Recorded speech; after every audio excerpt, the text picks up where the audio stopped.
Garnishan po natin ng spring onion, seaweeds,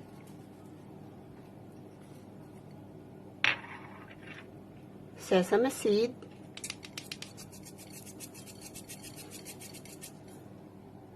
yung egg.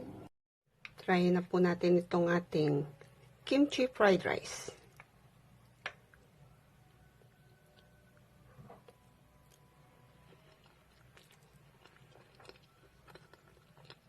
Saktong-sakto po yung lasa niya. Ang sarap niya po. Ayun po, luto na po ang ating kimchi fried rice. Try nyo na po. Kain na po.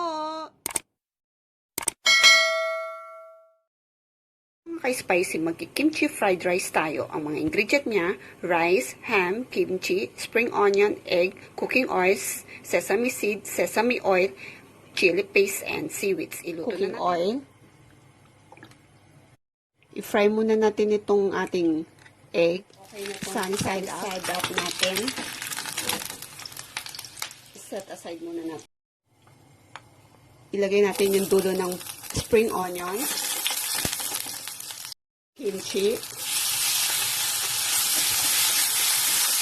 sesame oil, ham, chili paste, rice.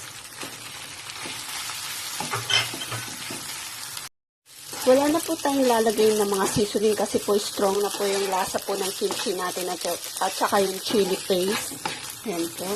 Haluin lang po natin mabuti para ma-mix po mabuti yung sauce ng kimchi natin at yung kimchi fried rice. Kung kayo hindi pa po nakakapag-subscribe, please subscribe at pakiclick na rin po yung notification bell para lagi po kayong updated sa mga bago po nating recipe. Salamat po. I-serve na natin.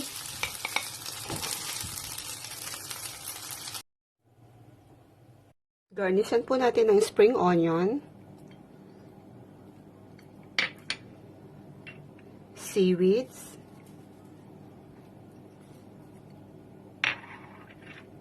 sesame seed,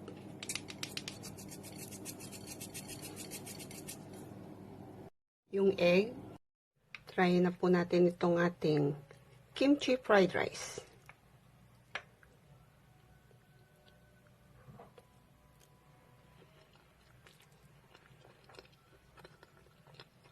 Saktong-sakto po yung lasa niya.